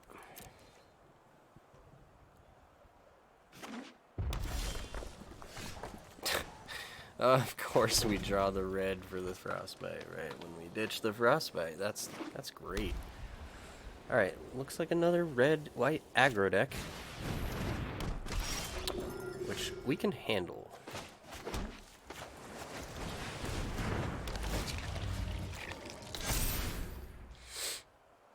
I'll be happy to make this trade if they offer it. Alright. If they have a combat trick, fine. They'll use it. Okay. That's a lot of life. Nice, nice. Okay.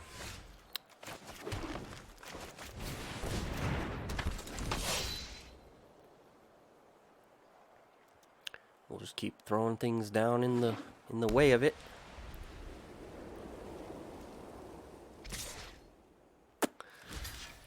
Okay. What else you got? What do you got this time? Nothing. Okay, cool. That wasn't the greatest trade, but we're ahead on stuff here. Get to scry with Inga. Sorry, buddy. We don't want you. I do want at least one land for a squash. I wish it was a snow land, though.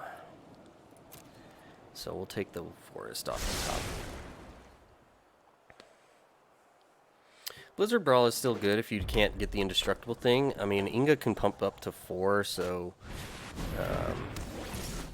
and now, ironically, the Bounding Gold doesn't actually stop her from brawling in the blizzard.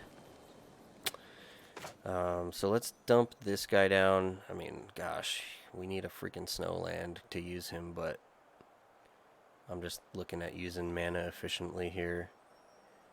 And then we can... Actually, we don't even have to use either of our removal spells right now. We can just chill.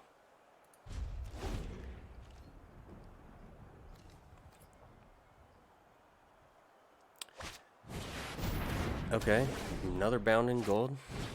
Fearless Pup. Right. So this thing pumps to 3 power. Ooh, there's a Snowland, of course. And we can't use his abilities. So...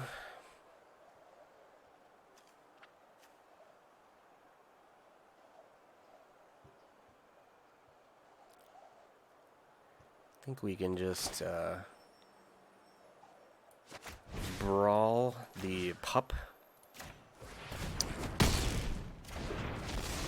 Because I'd rather deal with a 2/2 than a 3/1 first strike. We got plenty of creatures that can deal with a 2/2 in our deck. Vault Robber. So, oh, that's great. I was hoping we would draw something like this. Bergstrider is perfect. Couldn't have asked for a better draw there, I don't think.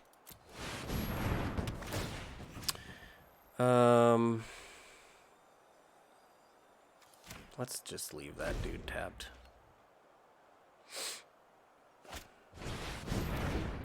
That's a problem. We're gonna have to squash that guy. Because he'll be tapping down our Bergstrider, and, we just don't want that. So yeah, we're unfortunately going to have to squash the Gold Maw champion.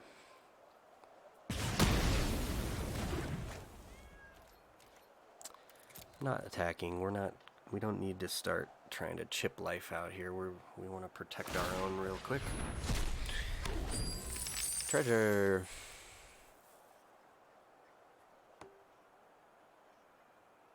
We need another blue for Morit. We need another blue if we drew Coma. Ooh, another squash is okay. I mean, we're not doing anything, though. We're kind of stuck. We need to get more creatures.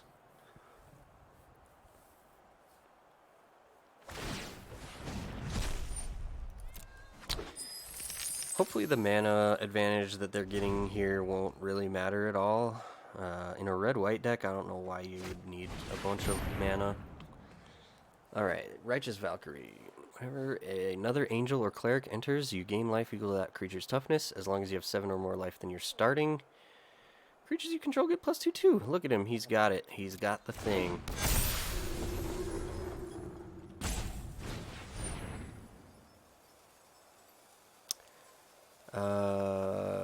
Well, okay. We'll see where he puts that, and if he puts it on... Okay, he's putting it on the Vault Robber. No problem. Gain life, yep. So now he's all confident, thinking he's going to swing in with a bunch of stuff, and we're going to get a nice little ambush here with our squash. So what do we want to ambush? Let's see, it's going to lose... Each thing is going to lose 2 points of power when we kill the Valkyrie. I think we want to kill the Vault Robber.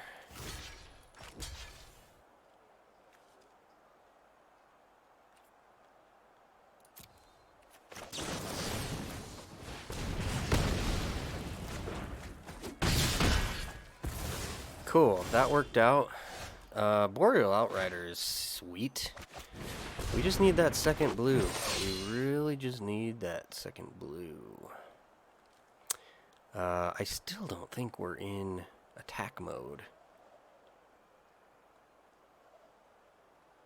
I mean, sure, whatever, we can. The Outrider can block the Cleric. And we'll just take our 2. But that's not a race we're exactly winning. We're counting on getting more stuff off our draws.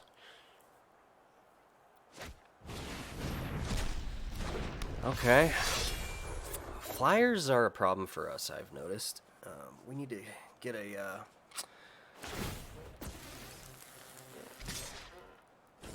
Yeah, flyers are a big problem for us. Oh, except that was a nice draw. So we'll just throw that down and call it good.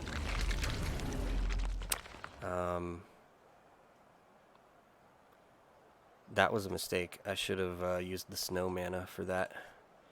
I don't know why I didn't do that. Well, Bergie Boy can get in there, I think. No, I actually don't want to do that. We're at 6. I'm not attacking. Boreal can get in there, though. Yeah, he can. Alright. Can you draw lands, buddy? Can you just draw some lands for me, please?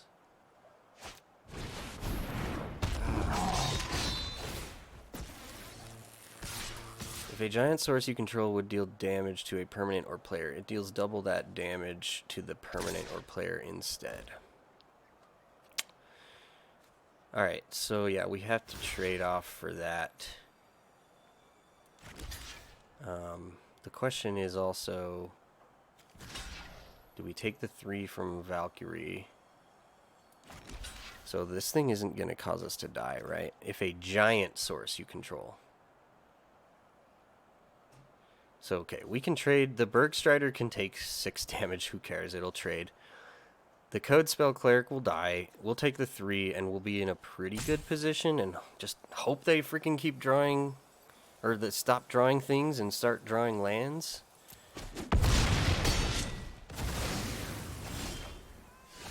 That's not what we wanted to draw at all.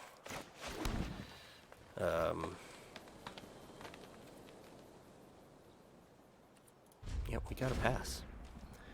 Can you just draw a land? Draw a land.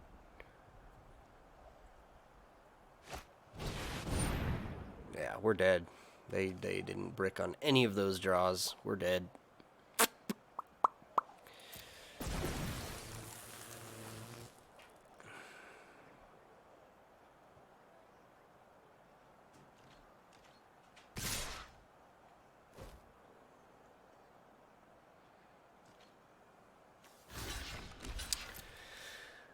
I really thought we had a chance in that one to come back, but they just drew perfectly. They drew the perfect cards, and we drew not what we needed at all.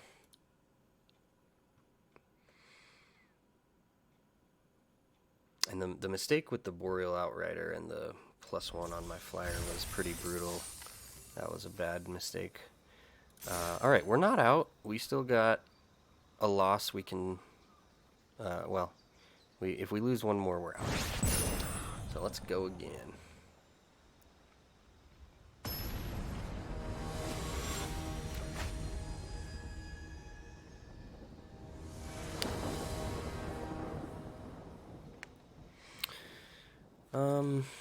This is keepable. I don't love it having 2 of our splash color, but this is a good hand. We needed this to be a red, but whatever. Or I suppose this to be a red. Okay, Behold is a nice draw there. Oh, I don't know why I didn't play that first. So yeah, we'll throw down the Foretell.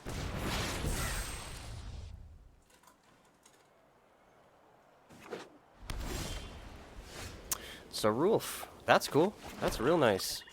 Actually, I kind of want to do the Boreal Outrider first, and then actually this is a really nice combo because Sarulf can already start with a counter on him. Yeah, that's nice. All right, we didn't get punished for our sinkhole mistake.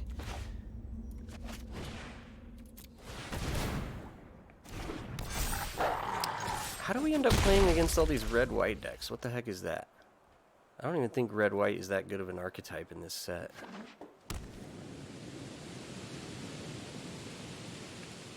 Play a bunch of 1-drops. That would be hilarious. We could just smush them. We really need to get a red. I would love to have these squashes online. No, I'm doing decline to... Hey, look at that. Perfect.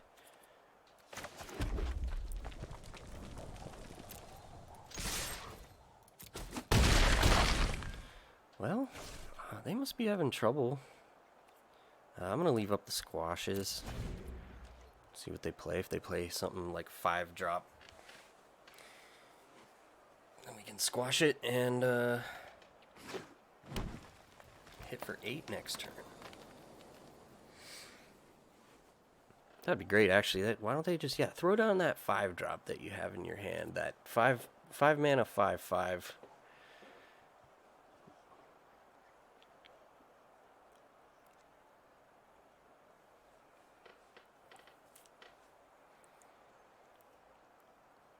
It's nice when we actually draw the stuff we need, isn't it?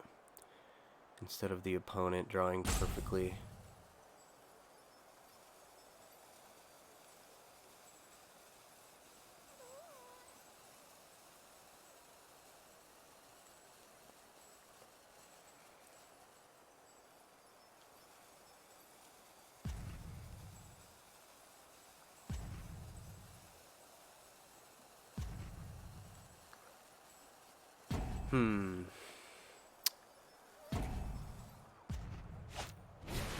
Horizon Seeker.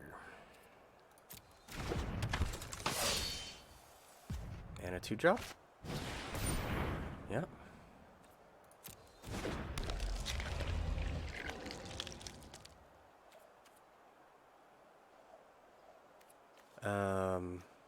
Let's see.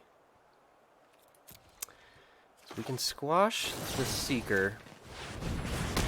That gets a counter on Sarulf, and then actually I think what I am gonna do is we can get rid of the Vandal with that, and that'll give us 2 3/3 attack or 3 power attackers.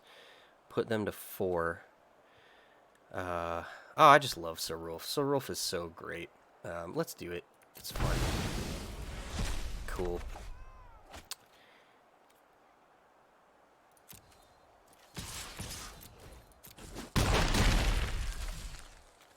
Nice tunnel. We still got a squash up and behold if we want to do that instead.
Is this guy just roping us? Because he's salty about getting his realm eaten? Probably. Well, a win's a win. Oh, he is just roping us. Well, he's gonna die, so.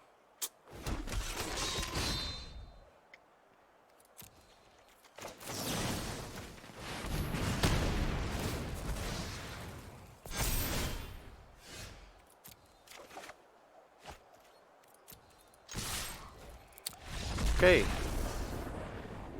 All right. That one was good. We needed that.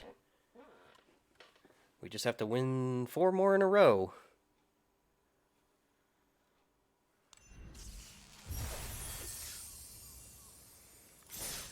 Cool. 3 and 2.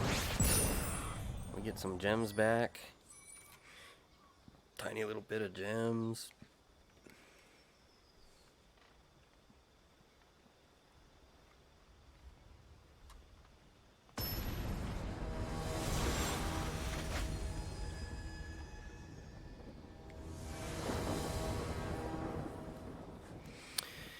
Ooh. Yeah, this is a mulligan. Okay. I like this one. Ditch the island.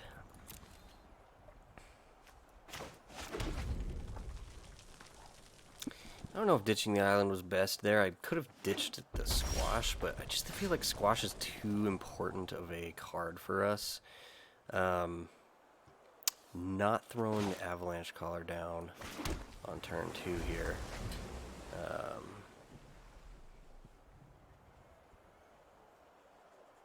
Although, actually, that might have been a good plan.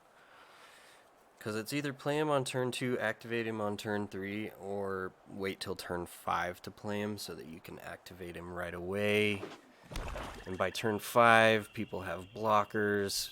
Gosh, this guy, is he just going to be in every opening hand that we get?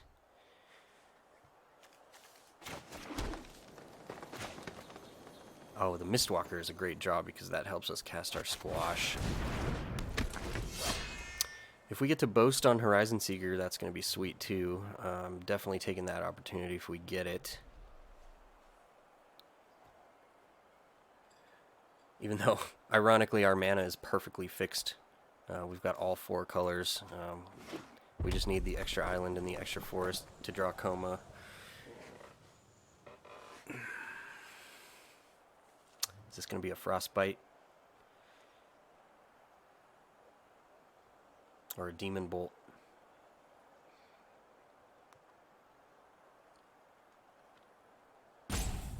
He's debating it. I bet this is a Demon Bolt. He's debating.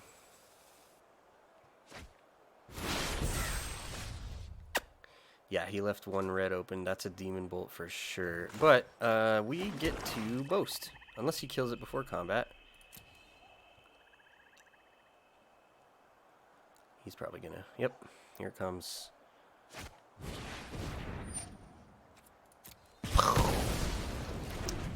Guessed it.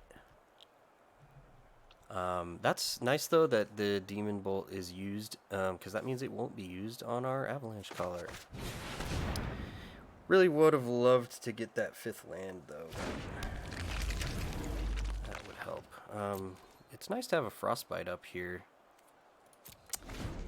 Even if it's a not activated Frostbite.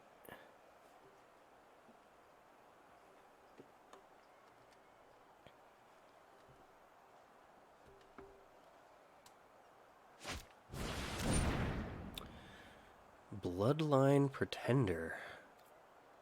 That's a nice target for Frostbite.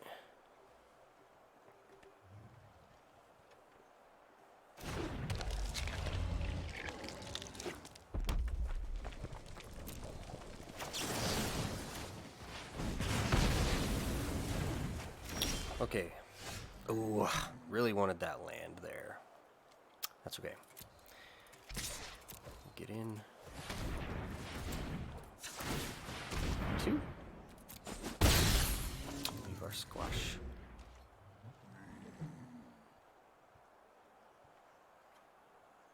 Fifth land is gonna be a nice turn.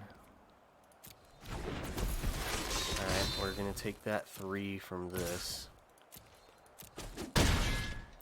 Come on, we need that untapped 5th land. Let's go. Oh no. Oh no.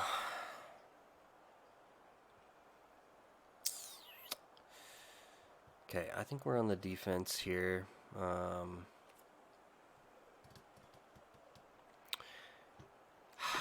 guess I should play this out.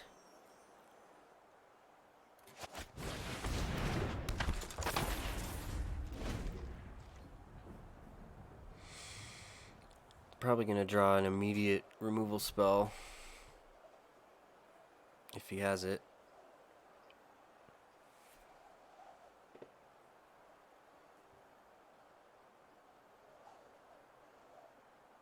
Okay, if we just drew nothing but land for the next 4 turns, that would be great. I knew that if this deck lost, it would be because of the mana. Mana was so bad.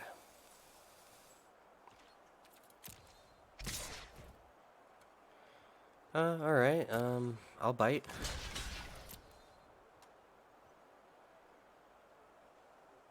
Pump spell?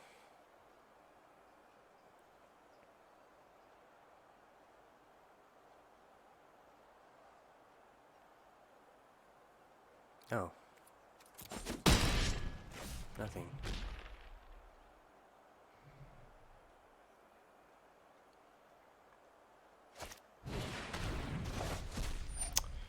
There's that removal spell.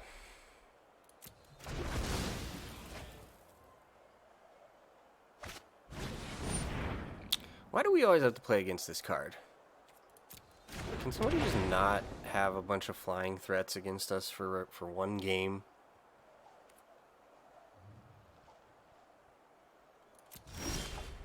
Okay, that's good. That's one of the things we need.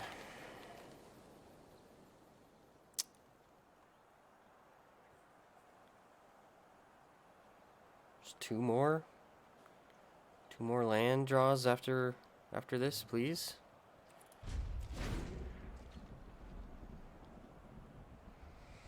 I think we're gonna have to squash the Breakneck Berserker, I'm afraid.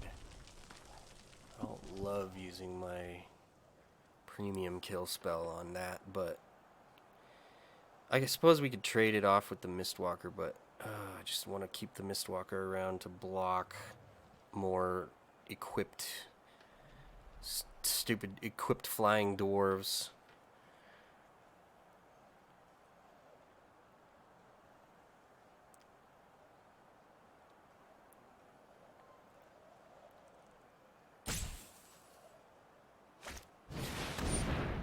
Oh.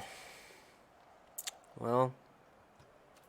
I guess they're going to have an indestructible flyer, because now we're going to have to squash this guy. We can't let him just chill there. Which I guess we should do now.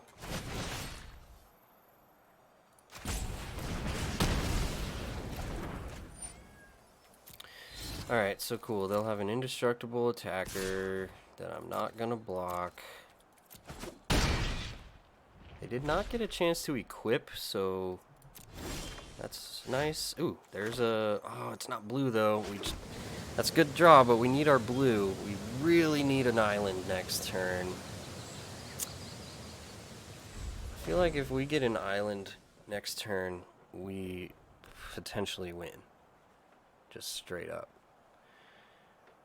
Because first thing I think I would do would actually be to cast the Cyclone Summoner before Coma. That would bounce the stupid thing they have going on here.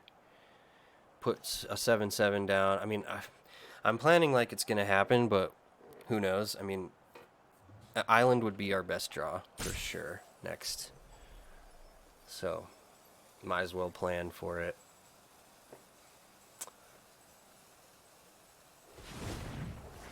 Optimistic play patterns here. That's what I do. Optimistic play patterns. I could make this trade.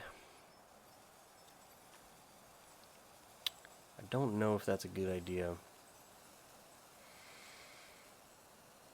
He might just kill the Mistwalker.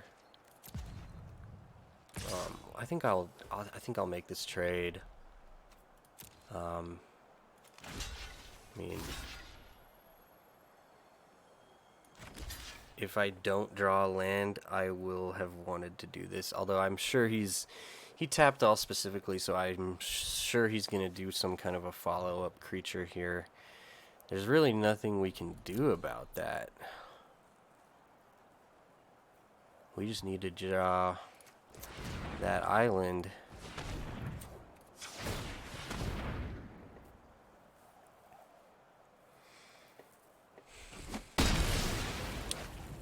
Okay, what do you got? What's that follow-up play? Scorn Effigy.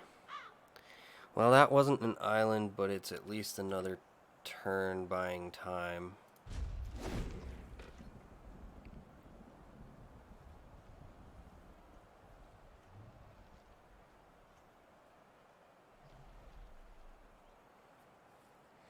I don't even actually know if I want to squash that. I mean, that's going to just make it a 3/3.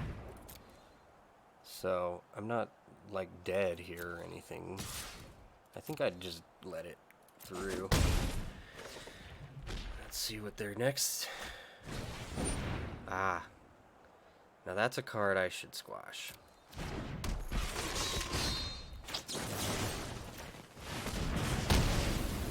And, really just need an island. Nope, that's not it. That's not gonna work. Come on, deck.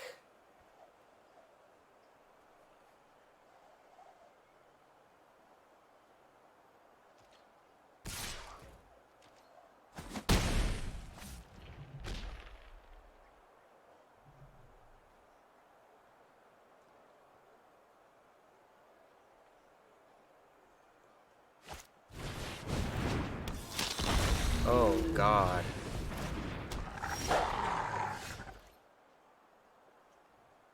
And we didn't draw our island. I think we're screwed. The Immersturm Predator is one of the bombiest cards in the whole set. It's up there with Coma. Flying. Whenever Immersturm Predator becomes tapped, exile up to one target card from a graveyard and put a +1/+1 counter on Immersturm Predator. Sacrifice another creature. Immersturm Predator gains indestructible until end of turn. Tap it. Yeah, and not drawing our island there was a big problem. If we can... I mean, I suppose we still have a chance here. We're not dead, or are we? Because actually we are, because that's a 4/4. That's going to be a 4/4, and that's a 3/3. Yeah, I think we're just dead now. Unfortunately, we didn't draw the card that we needed.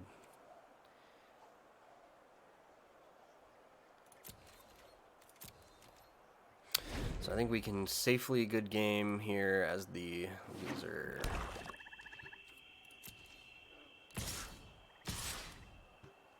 Man, what a bummer. What a bummer. We just needed an island. That's it.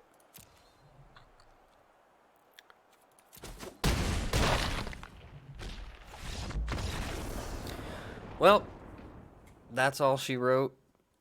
3-3 record. I'm not displeased with that. That's I mean, for a sealed event where you don't have any control over what cards you get, that's not bad. We had some really exciting games. I wish we would have. Man, that last game we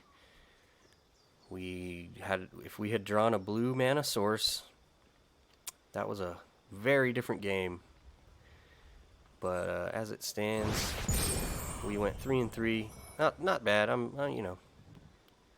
At least we didn't get embarrassed. All right. I think I'm gonna call it here though, and I'll let you guys all know when we're doing the next one. All right.